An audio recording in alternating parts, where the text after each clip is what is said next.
안녕하세요. 사는 게 예술의 호스트 수수진입니다. 반갑습니다. 네, 오늘 사는 게 예술 16회차입니다.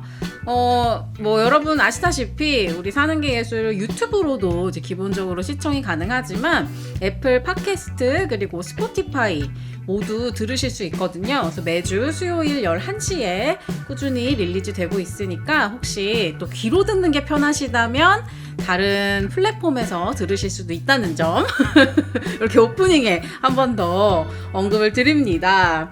네, 여러분 설 연휴 잘 보내셨나요? 저는 설 연휴 동안 그 진격의 거인의 작가 이사야마 하지메의 고향인 히타에 다녀왔습니다. 굉장히 작은 시골이고요. 근데 뭐 이제 후쿠오카에서 차로 1시간 정도 이렇게 걸리는데 근처에도 베푸도 있고 조금 더 가면은 아소도 있어서 온천으로 또 유명한 지역들이 있다 보니까 온천 여행할 겸 겸사겸사 다녀왔습니다. 저는 그림 그리는 사람으로서 만화가에 대한 존경심이 대단한데요.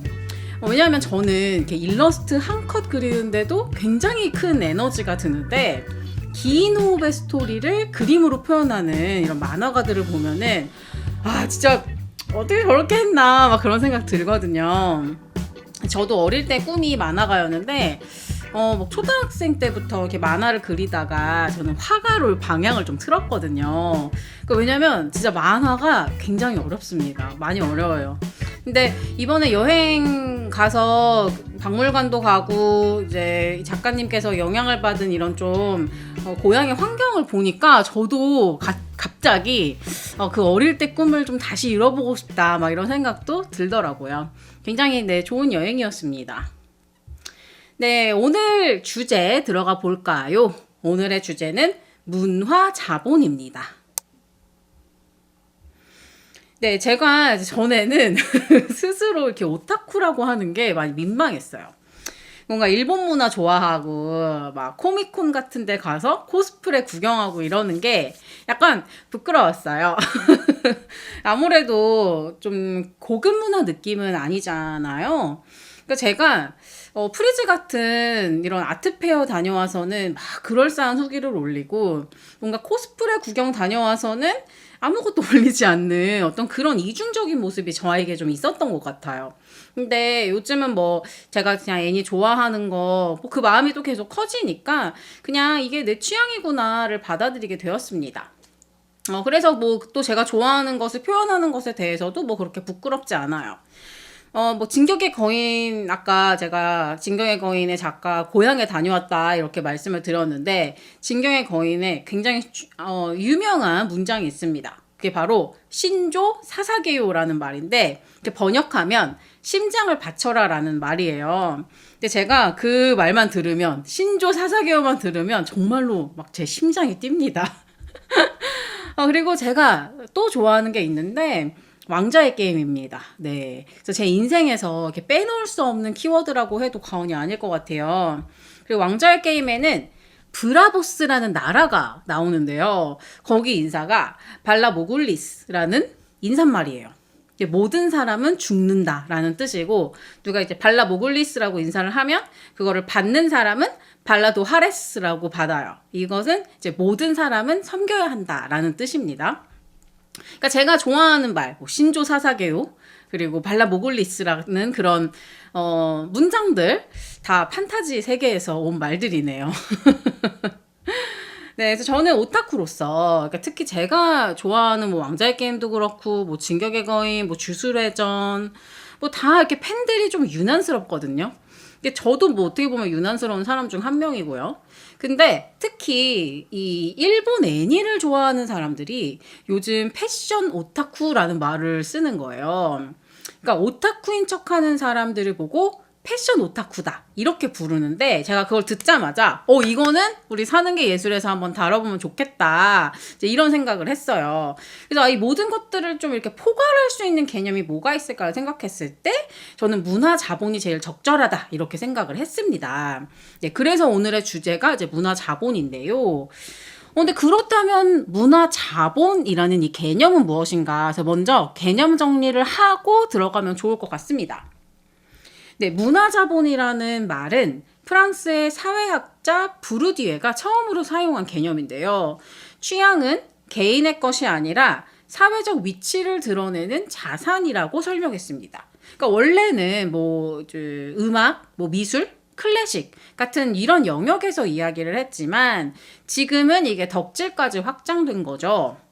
그래서 요즘의 덕질은 누가 더 빨리, 더 많이, 더 깊이 접근하느냐의 문제로 이 문화 자본의 형태를 띠고 있다라고 말해도 과언이 아닙니다. 그래서 이 덕질 문화를 보면 누가 더 빨리 받는지, 누가 더 오래 팠는지, 누가 더 희귀한 굿즈를 소유했는지, 혹은 누가 더 깊은 해석을 하는지, 이런 어떤 좋아함이 점수화가 되는 구조, 이게 요즘의 덕후 문화가 아닐까라는 생각을 했어요. 그래서 뭔가 이 어떤 기준을 충족하지 않은 사람들은 오타쿠인 척하는 패션 오타쿠가 되는 건 아닐까, 이제 이런 생각을 했습니다. 물론 이걸 더 파고 들어가다 보면은 훨씬 더 복잡한 이유겠지만 정말 단순히 표면적으로만 해석하면 그런 것 같아요. 네, 그래서 이쯤 이제 우리의 사유를 조금 더 확장해줄 예술가 선배님 모셔봐야죠. 네, 오늘은 특히 제가 좋아하는 작가님이라서 굉장히 설레는 마음으로 모셔보려고 합니다. 네, 바바라 쿠르거 선배님 모시겠습니다. 박수로 맞아주세요.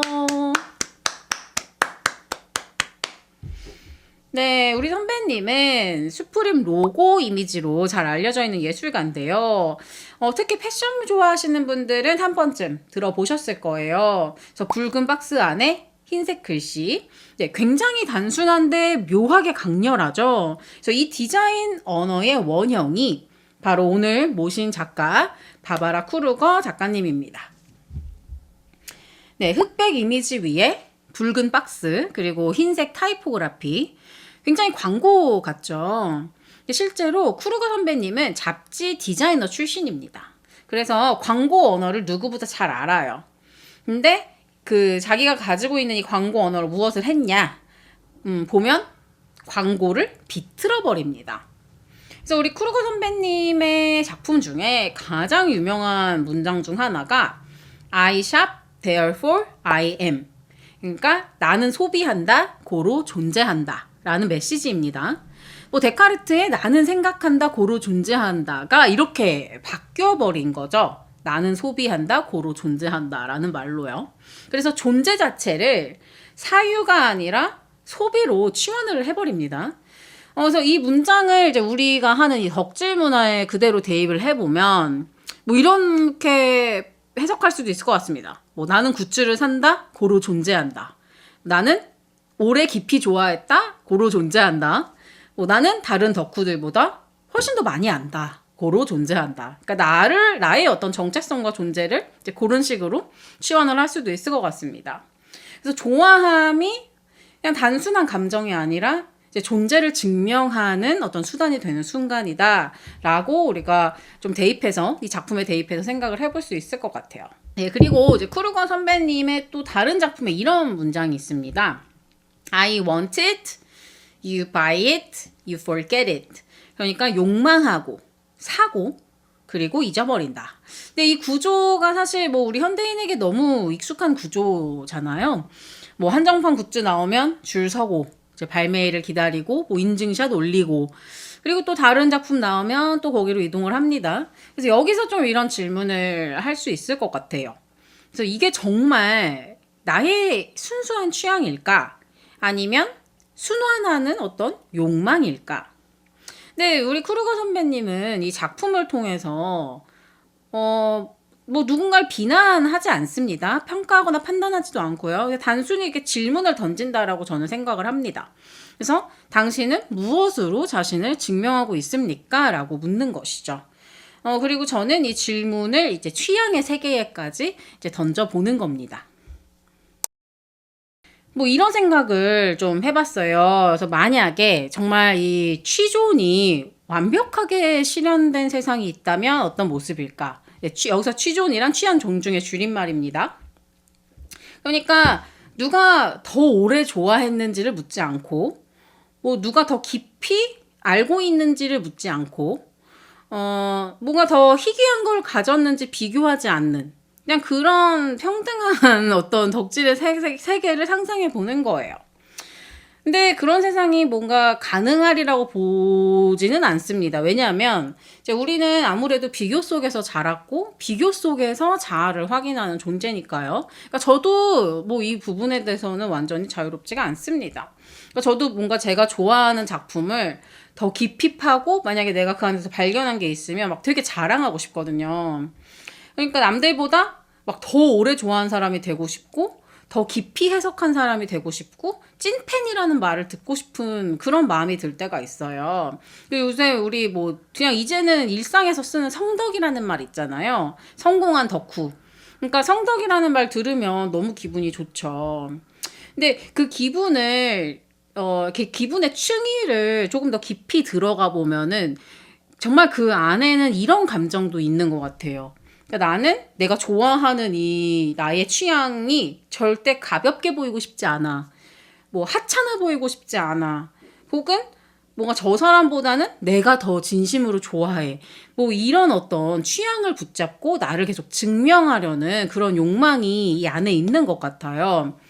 근데 모르겠어요. 근데 그 어떤 그런 구조 안에 계속 익숙해지면 내가 처음엔 순수하게 좋아했었는데 그 마음이 점점 경쟁이 된다. 이제 이런 생각을 하게 되었습니다. 그러니까 점점 경쟁이 되니까 내 좋아하는 마음이 약간 불안해지는 거예요. 나 이거 모르면 안 되는데. 이거 새로운 뭐 나왔는데 내가 이거 아직 못 봤네. 혹은 뭐 어떤 해석이 나왔었는데, 나 이 해석 나 몰랐는데, 내 눈엔 안 보였는데, 랄지 이제 이런 어떤 불안감이 생기기 시작하는 거죠. 처음엔 정말 그냥 너무 단순히 좋아하고 이제 거기서 위안도 받고 굉장히 행복했는데 이게 언젠가는 나를 불안하게 만드는 어떤 요소로 작용할 수도 있다 생각하면 사실 정말 말도 안 되는 어떤 주객이 전도된 상황이라고 볼 수도 있을 것 같아요. 네, 취향으로 누군가의 우위에 서는 건 좀 비교적 쉬운 일이에요. 뭐 윤리적으로 문제가 되지도 않죠. 그러니까 뭔가 누군가보다 내가 더 나은 것 같은 이런 우월감 사실은 뭐 솔직히 말하면 기분이 좋거든요. 네. 그러니까 이거를 그냥 비난할 수도 없는 것 같아요. 그래서 이 패션 오타쿠라는 용어 그리고 문화 자본이라는 이 개념들을 생각해 보면은 뭐 이게 정말 나쁘다. 뭐 좋다, 옳다, 그르다의 문제는 아니다라는 걸 좀 깨닫게 되는 것 같습니다. 그냥 인간 본능에 좀 자리 잡고 있는 부분이 아닐까. 그래서 저는 굉장히 이 단어에 대한 어떤 감정적인 부분을 배제하게 되는 것 같습니다. 그렇다면 나는 이 용어들을 들었을 때 이 용어에 나를 빗대었을 때 어떤 태도를 취할 수 있는가를 질문하게 되면 저의 답은 그렇습니다. 저는 취향이 그냥 나를 위로해 주는 도구로서 계속 존재했으면 좋겠어요. 이것이 저를 어떤 경쟁으로 밀어넣거나 혹은 이 경쟁 때문에 내가 이 좋아하는 것이 오히려 불안으로 작용하지 않았으면 좋겠다라는 바람이 있고요. 그리고 특히 뭔가 취향을 가지고 뭔가 누군가의 우위에 서고 싶다 이런 생각은 좀 안 하게 되는 것 같습니다. 네. 네, 여러분의 취향이 나를 증명하는 어떤 도구가 아니라 정말 내가 늘 숨 쉴 수 있는 어떤 편안한 공간이 되었으면 하는 바람으로 좀 오늘의 주제는 이렇게 마무리하겠습니다. 네, 오늘은 문화자본에 대해서 이야기를 나눠봤습니다.